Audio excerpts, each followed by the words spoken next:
살펴보려고 하는 이 느헤미야, 바벨론의 포로로 끌려온 분들의 후손입니다. 적어도 3대 아니면 4대에서 5대까지는 지난 그런 후손이라고 볼 수가 있겠는데요. 처음 이 느헤미야가 등장할 당시 그는 정부의 고위직 공무원이었습니다. 유대인이었지만 페르시아의 아주 높은 지위를 가지고 있는 그러한 자였죠. 성경은 그를 기도의 사람으로 꼽습니다. 기도의 사람일 뿐만 아니라 말씀을 따라서 기도한 사람으로 우리에게 소개를 해주고 있어요. 그렇기에 느헤미야를 시작하면서 그 모습을 기록해 놨죠. 느헤미야 여러 가지 아름답고 탁월하고 장점들이 참 많이 있을 텐데, 느헤미야 1장은 가장 중요한 그의 기도, 말씀에 따른 기도의 모습을 우리에게 소개하고 있습니다. 그럴 만큼 느헤미야는 우리가 주목해 보아야 하는 기도의 또 말씀의 영적인 지도자다, 이렇게 말씀드릴 수 있습니다. 1절 내용 보시면 느헤미야는 수산 왕궁에 있었습니다. 수산 시장을 떠올리시면 안 되고 수사라고 하는 페르시아의 수도였죠. 당시의 페르시아 수도, 지금의 이라크 지역이라고 보시면 되겠어요. 편하고 안전한 곳에서 성공한 정치가가 되었습니다. 2절과 3절의 내용을 보시면 이제 왜 그가 기도의 사람으로 우리에게 소개되고 있는지 그 근거 또 그 시작점을 우리에게 가르쳐 주고 있습니다. 하난이라고 하는 사람의 이름이 나오는데 이 사람이 유대를 다녀왔어요. 형제 중에 한 사람이다 이렇게 말하는데, 유대를 다녀와서는 유대의 특별히 예루살렘의 형편이 무엇인지를 이 느헤미야에게 대답하는 그런 내용이 나옵니다. 이 말이 느헤미야의 마음을 격동시킵니다. 하나님의 사람은 하나님의 음성에 주목합니다. 동시에 하나님의 음성이 필요한 세상도 잘 알고 있습니다. 성경을 통해서도 기도할 뿐만 아니라 매스컴을 보고 뉴스를 보고 아니면 신문을 읽으며 세상의 여러 현상들을 보면서 들으면서 직면하면서 하나님의 기도가 시작되는 사람이죠. 자, 그에게 이렇게 하나니가 말하죠. 사로잡힘을 면하고 남아있는 자들이, 자, 이게 아주 중요합니다. 사로잡힘을 면하고 남아있는 자들이 거기에서 큰 환난을 당하고 능욕을 받으며 예루살렘 성은 허물어지고 성문들은 불탔다는 겁니다. 뒷부분에는 현상을 말하는 거고 앞에 있는 문장은 그와 같은 고통을 누가 당하고 있는지를 설명하는 부분이에요. 누굽니까? 사로잡힘을 면하고 남아있는 사람입니다. 유다가 1차 망했을 때가 기원전 603년입니다. 그리고 587년에 나라가 완전히 망해요. 이 사이에 많은 유대인들이 끌려가요. 바벨론으로 끌려가는데 그들은 하나같이 명망갑니다. 예를 들어서 다니엘, 귀족 출신으로 우리가 이해를 하고 있어요. 똑똑하고 재산이 많고 사회적 영향력이 있고 재산이 많으며 또 자기에게 끌고 왔을 때 유익이 있는 사람들을 끌고 왔어요. 그렇지 못한 사람들은 남겨놨어요. 장애가 있다거나 가난하거나 별로 배우지를 못했거나 데리고 와 봐야 이 바벨론 제국에 큰 도움이 되지 않을 것 같은 사람들은 다 남겨놨어요. 그들 이야기예요. 그들이 무려 100년 훌쩍 넘는 기간 동안 남아서 환난을 당하고 능욕을 받는다라고 하는 소식을 듣습니다. 이런 상황과 소식이 세상의 엘리트는 아무런 느낌이 없어요. 세상의 엘리트들, 어차피 이 세상의 엘리트들은 자기보다 낮은 사람, 자기 부하 아니면 자기가 데리고 있는 사람은 자기를 떠받치는 기둥일 뿐이거든요. 자기를 떠받치는 삶의 토대일 뿐이거든요. 그러니 아깝기는 해도 그들을 향한 절절한 마음이 없어요. 그게 세상의 엘리트인데 느헤미야는 달랐습니다. 4절 말씀 보시면 느헤미야는 이 말을 듣고 털썩 주저앉습니다. 그리고는 통곡하고 여러 날을 슬퍼하는데 후반부에 이렇게 말하고 있죠. 하늘의 하나님 앞에 금식하며 기도했다 했어요. 금식하며 기도합니다. 누구를 위해서? 자기의 조국에 남아있는 사람들을 위해서. 명망가가 아니라 세상 사람들이 볼 때는 그렇게 중요하지 않고 뭐 있으나 마나한 사람들의 처지를 향해서 그는 여러 날 금식합니다. 이제 2장의 내용을 보면 2장의 내용에 여러분들이 묵상해 보시면 이 느헤미야가 수심이 가득했거든요. 그런데 당시 고대 법에는 왕국에 있는 사람들에게는 슬픈 표정을 지을 수 없어요. 왜? 왕을 모시는 사람이니까. 왕을 모시는 사람이고 왕을 위해서 존재하는 존재이기 때문에 늘 기뻐해야 하는데, 이 사람은 지금 왕을 섬기고 왕을 위해서 일하는 고위 공직자였으면서도 조국의 아픔에 슬퍼하며 금식기도 하고 있습니다. 이때를 계산을 해보면 느헤미야가 살았을 때가 기원전 453년에서 433년입니다. 여러분 이제 수학 시간입니다. 수학 계산을 좀 해보시죠. 아까 기원전 603년에 1차 포로가 끌려갔다 말씀드렸고, 기원전 587년, 586년에 나라가 망했다고 했어요. 그러니 이때로부터 느헤미야까지 어느 정도 시간이 흘렀나요? 적어도 130년에서 많게 보면 150년이 지났어요. 어떤 사람들이 생각할 때는 아이 그냥 거긴 그래, 150년 동안 그렇게 지냈어, 150년 시간이 흘러가도 아무도 돕지 못했고, 물론 그 사이에 이 고레스가 페르시아를 세우고 나서 1차 포로들이 이제 귀환을 하게 되죠. 그게 한 70년에서 80년 아니면 한 100년 전의 일이거든요. 그 이후 성전을 짓고 거기서 많은 귀환자들이 있었음에도 불구하고 그대로 살았어요. 성은 불탄 채 살았고 성벽은 허물어졌는데, 그걸 조금이라도 수리를 하려면 주변에 있는 나라들이 와가지고는 모함을 하고 소리를 치고 큰 어려움을 가져다 주었다는 거예요. 상당한 시간이 흘렀어요. 100년 가까이 시간이 흘렀음에도 불구하고 또 사람들은 무관심했고, 사람들은 그 땅에서 어떤 일이 벌어지는지 반응하지도 않고 관심 두지 않았으며, 어떠한 사건이 벌어지든지 간에 그 땅은 그런 땅이야, 이렇게 말하고 있을 때 이 느헤미야는 반응하고 있어요. 기도하고 있어요. 금식합니다. 단순히 마음 아파 막연히 개선되기를 희망하는 정도가 아니라 자기의 생명을 다하여서 기도하고 있습니다. 영적 지도자는 이런 사람입니다. 영적 지도자들은 이런 사람들입니다. 사람들이 끝났다라고 말하는 순간 하나님의 도우심을 구하는 사람들입니다. 사람들의 평판, 사람들의 상황, 사람들의 경제력, 사람들이 만들어 놓은 역사가 끝이 아닌 하나님에게서부터 시작되는 또 다른 일을 찾아 나서는 사람이죠. 5절과 6절부터 이제 느헤미야의 기도가 나옵니다. 느헤미야가 처음 고백하는 것은 하나님이 어떤 분이신가입니다. 5절 상반절에 이렇게 말하죠. 하늘의 하나님 여호와 크고 두려우신 하나님이여. 5절 하반절 이렇게 말합니다.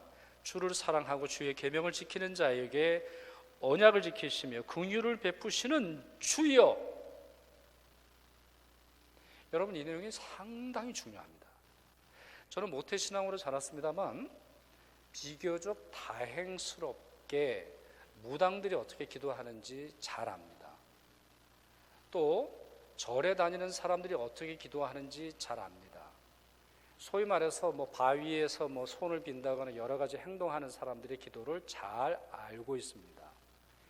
이 사람들의 특징은 주님이 누구이신지 묻지 않습니다.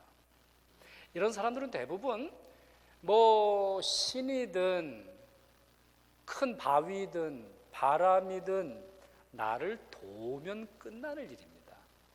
그저 내 도움이 되면 받아들일 뿐 나를 해롭게 하면 밀치는 것이죠. 이것이 유교와 불교와 다른 종교의 특징입니다. 그렇게 하라고 가르치고 있어요. 기독교의 기도는 전혀 다릅니다. 기독교의 기도는 나를 지으시고 나를 보내시며 내 기도를 듣는 분이 누구이신가를 선포하며 시작합니다. 저는 이것을 마치 배가 어디에 정박할 때 닻을 내리고 또 그 항구나 아니면 어떤 큰 바위에 자기를 동여 매는 작업으로 생각합니다. 낚시를 할 때 보면 바다에 떠 있습니다만 바다에 이 조류가 있거든요. 그래서 거기에 엔진을 켜놓던가 아니면 닻을 내려서 자기를 정박하기 전까지는 낚시를 하지 않습니다. 마치 기도도 그렇죠. 우리를 도우면 어떠한 존재이든지 내 신으로 섬기겠다라고 우리는 말할 수 없습니다.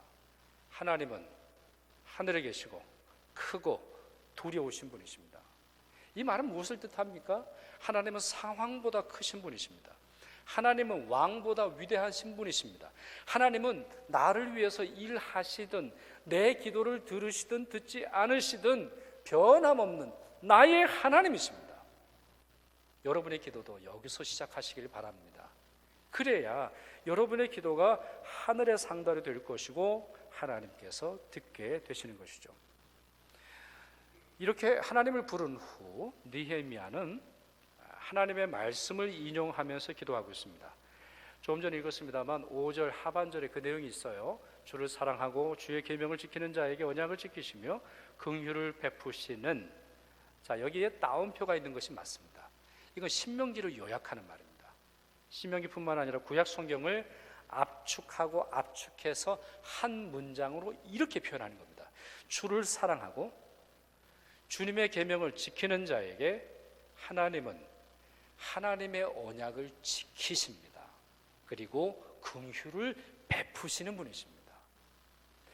이 기도의 내용을 통해서 우리 이렇게 말할 수 있는데, 느헤미야는 성경에 대해서 잘 알고 있었습니다. 성경을 따라 기도하고 있습니다. 상황을 따라 기도하지 않고 상황을 초월하는 하나님의 약속을 붙들고 기도하고 있습니다. 신학교에는 전설들이 있어요. 소나무 나무 뿌리를 몇 개를 뽑았네, 뭐 이런 전설들이 있습니다. 제가 졸업했던 학교는 이제 아차산을 뒤로 하고 있는데 신학생들이 이제 밤에 아차산 많이 가죠. 거기서 뭐 아무거나 잡고 이제 흔드는 거예요. 그래서 한번 그러라 했더니 그게 좀 효과가 있더라고요. 뭐 이렇게 잡고 흔드니까, 아니면 바위를 끼고 기도하니까 좀 효과가 있는 것 같아요. 그러나 정말 기도의 본질을 놓고 생각해 볼 때 헛된 짓이죠. 왜 나무 뿌리를 잡습니까? 하나님의 말씀을 잡아야죠. 왜 내 마음, 내 결심, 내가 한 금식이 뭐 열흘이든 뭐 40일이든 그와 같은 것으로 잡습니까? 하나님의 언약을 잡아야죠. 잡으려면 제대로 잡으시기 바랍니다. 이렇게 느헤미야는 하나님의 약속의 말씀을 붙듭니다. 이 사실을 영적인 지도자는 잘 기억해야 돼요. 그리고 아무리 위급해도 이 사실에서부터 여러분 기도가 시작되도록 노력하세요. 많은 기도보다 더 중요한 것은 말씀 기도예요. 오래 기도하는 것보다 더 중요한 것은 하나님의 말씀을 이해하고 묵상하고 기도하는 거예요. 그러니 여러분, 모든 기도의 시작점은 사실 말씀에서부터 시작해야 돼요. 말씀을 펼쳐 읽으세요. 중요한 일이 있을 때 막 급하세요? 시편을 펼쳐 읽으세요. 주님께서 주신 말씀을 찾으세요. 그 말씀이 여러분에게 어떤 의미를 주는지 이해하세요. 그럴 때 그 전에는 여러분들이 기도가 이 말씀을 이해하기 전에는 삽이라고 본다면 말씀은 여러분에게 포크레인이 될 거예요. 뭐 그렇지 않겠어요? 하나님의 그 언약과 하나님의 도우심이 여러분의 기도를 통해서 나타나는데 어떻게 역사가 일어나지 않겠습니까?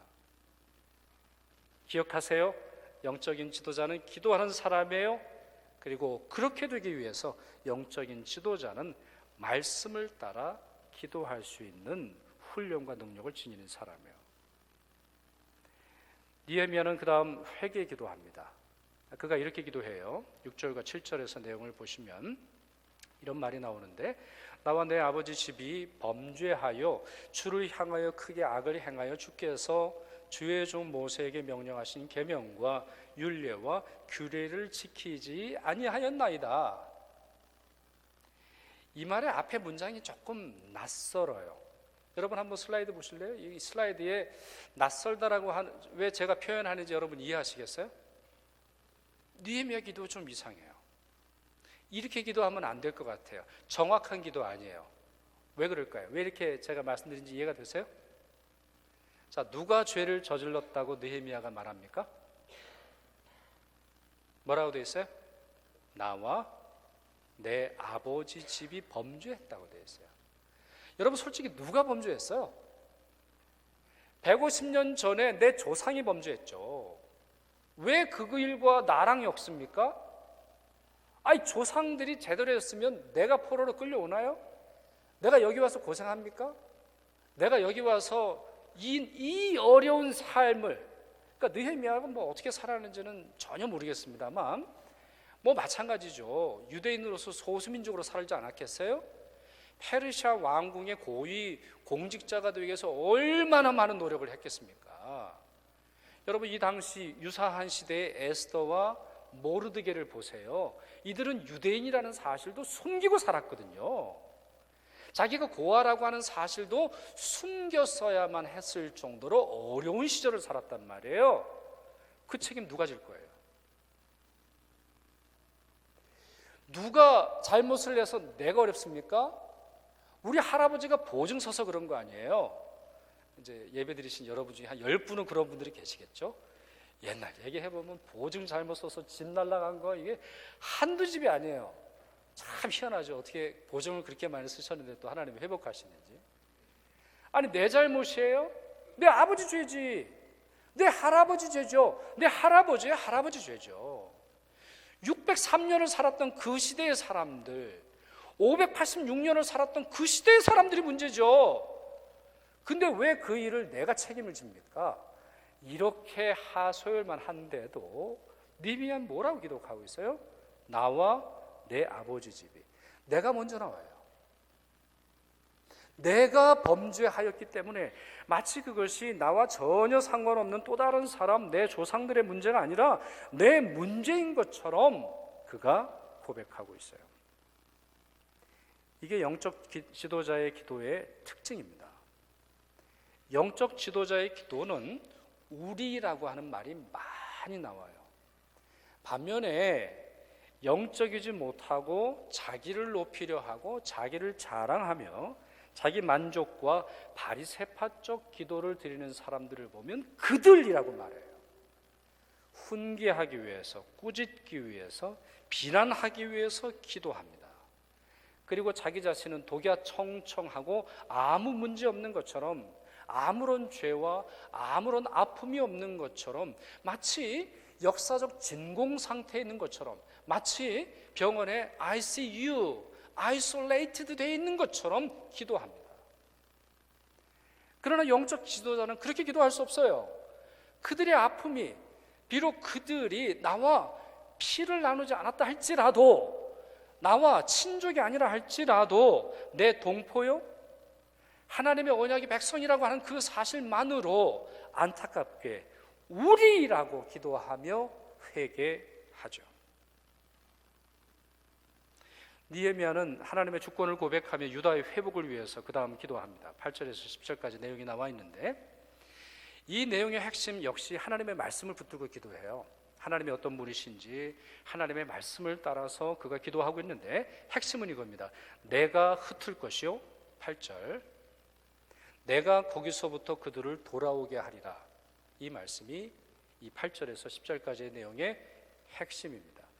특별히 여러분 9절에 보시면 이런 말씀이 나오는데, 제가 한번 읽어볼게요. 슬라이드가 준비가 안 됐을 것 같은데, 만일 내게로 돌아와 내 계명을 지켜 행하면 너희 쫓긴 자가 하늘 끝에 있을지라도.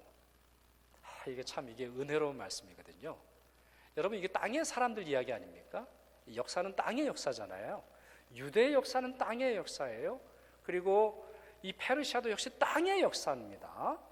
근데 하늘 끝이라고 표현한 것이 무엇이에요? 하늘의 가장 귀퉁이와 연결되어 있는 땅이라고 저는 해석하고 싶어요. 정말 땅 저 끝, 사람들의 관심과 사람들의 시선도 머물지 않지만 하늘과 연결되어 있고, 하늘 소망과 연결되어 있고, 마치 예수님의 옷깃이라도 붙잡으려고 했던 그 여인들의 마음처럼 주님 그 주님 전체가 아니라도 주님의 옷 끝자락이라도 내가 닿으면 나으리라고 하는 그 마음을 품고 있다면 내가 거기서부터 그들을 모아 내 이름을 두려고 택한 곳에 돌아오게 하리라 하신 말씀을 기억하소서. 누가 말씀하셨어요? 하나님이 지켜주신다고 하셨잖아요. 우리 민족과 내가 죄를 저질러서 이 페르시아 한 구석에서 살아가고 있지만 하나님이 말씀하셨으니까 그 말씀을 하나님이 기억해 주세요. 그가 이렇게 붙들면서 이스라엘의 재건과 유다의 회복을 위해 기도하고 있습니다. 그에게는 아주 간절한 소망이 있었던 것으로 보입니다.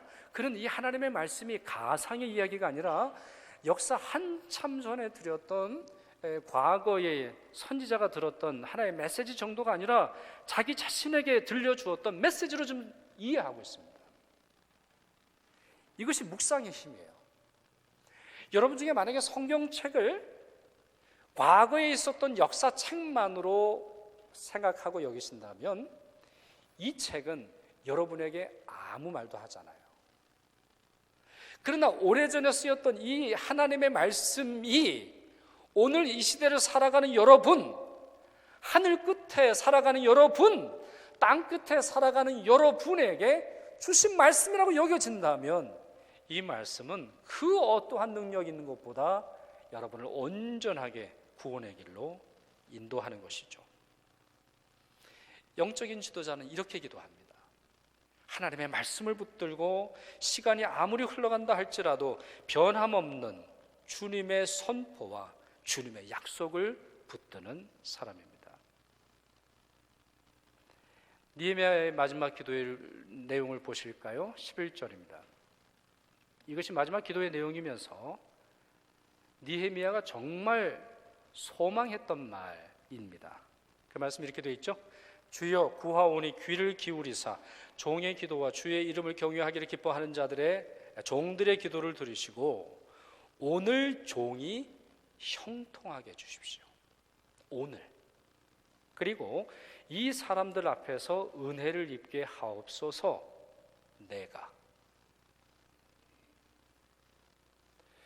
저는 이 내용으로 참 회개를 참 많이 했는데요. 여러분 북한 위해서 기도하시죠? 우리 북한이 변화되기를, 또 한국이 변화되기를 위해서 기도도 많이 하실 거고, 남북 통일을 위해서도 기도하실 거고, 요즘에 우리 중미, 중남미의 베네수엘라 문제가 얼마나 많습니까? 또 난민 문제, 시리아 문제, 많은 또 저희 스트라스부르의 선교팀도 가고, 또 우리 주변에 있는 많은 한국인들 위해서 기도하시죠? 근데 여러분 이 기도도 하세요? 내가 쓰임 받기를 원합니다. 내 돈이 쓰임 받기를 원합니다. 내 생명이 쓰임 받기를 원합니다. 이렇게도 기도하세요? 혹시 남북 통일을 위해서 기도하는 건 그건 대박 나기 때문에 하는 거 아니에요? 네? 대박이 나가지고 우리 한국 민족이 더 잘 살기 위한 수단으로 기도하시는 거 아니에요? 남한을 위해서 기도하는 이유는 창피하니까. 자꾸 애들 어렵죠. 요즘에 또 스카이 캐슬 이것 때문에 또 아주 난리가 아니더라고요. 우리만 그런 게 아니에요. 세상도 다 이렇게 나는데 창피하니까 그런 기도 드리시는 거 아니에요? 나는 빼고, 나는 그저 그 기도가 응답되면 행복하고 잘 되고 나 좀 유익도 보려고 그렇게 기도하시는 건 아니세요? 단기 선교팀 보낼 때 여러분 기도하실 텐데 여러분이 쓰임 받기를 함께 기도하시는 건가요? 우리 교회의 여러 사역 가운데서 주님의 역사가 나타나는데 그 일에 나도 쓰임 받기를 소망하면서 기도하세요? 아니면 그들이라고 표현하시면서 기도하시나요? 느헤미야는 달랐어요. 이 하나님의 역사를 믿고 자기 자신이 쓰임 받기를 원합니다. 기도의 내용은 이거예요. 하나님, 제가 왕궁에 조금 더 영향력 있는 자리에 올라가게 해주세요. 그래서 저에게 힘을 주시고 권한을 주시고 지혜를 주시면 제가 받은 그 영향력을 가지고 하나님의 이 놀라운 일을 감당하겠습니다라고 하는 그런 기도를 드렸다는 거예요. 세속적인 지도자와 비교를 해보세요. 자신을 높이는 것이 목적입니다. 목사가 되고 장로가 되고 권사가 되고 집사가 되고 사회에서 성공한 것이 마치 기도의 목적인 것처럼 행동을 합니다. 목사가 된 이후에 더 이상 기도할 것 없는 것처럼 행동하는 사람 많습니다.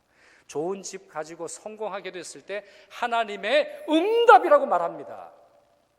그러나 바꿔 생각을 해보십시오. 하나님의 응답의 시작일 뿐이죠. 여러분이 성공해서 뭐가 더 나아졌나요? 여러분의 자녀들이 서울대 의사가 돼서 뭐가 더 나아지는 건가요? 법대를 나와서 변호사가 되고 판사가 되면 세상에 무슨 일이 벌어지나요? 왜 아무 일도 벌어지지 않나요? 여러분이 하나님의 은혜를 받고 주님 주신 것으로 인해서 성공하고 공무원이 되고 높은 지위에 이르고 더 좋은 샐러리를 받는데도 왜 아무 일도 일어나지 않나요? 기도의 목적이 거기뿐이니까. 기도의 목적이 그저 내 삶이 성공하고 내 삶이 안정적이고 내 삶이 다른 사람들에게 박수받는 것, 이것이 목적이니까 아무 일이 일어나지 않는 거예요. 응답이 시작되는 거죠.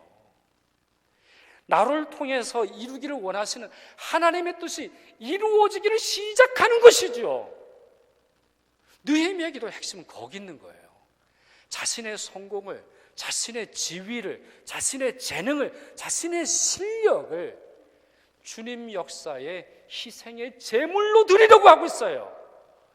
그런데 정말 너무나 안타깝게도요, 믿음이 좋은 자녀들, 믿음이 좋은 분들도 성공한 이후에 하나님께서 주시는 재능과 하나님께서 주시는 실력을 쓸 시간이 없어요. 세속적인데 다 쓰다 보니까요. 11장의 마지막 말씀이 이렇게 되어 있어요. 아까 잠깐 나왔어요. 이게 11장의 내용이고, 이제 11장이래요. 1장 11절 말씀이고 2장으로 넘어가는 브릿지 구절입니다. 자, 그 말씀 이렇게 되어 있죠. 그때에 어느 때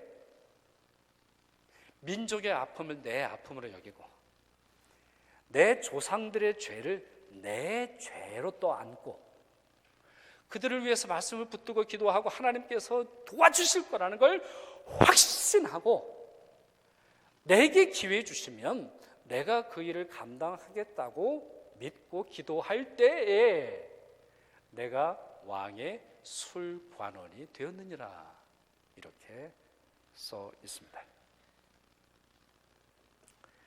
이후의 내용은 여러분들이 이제 집에서 이 말씀을 좀 읽어보세요.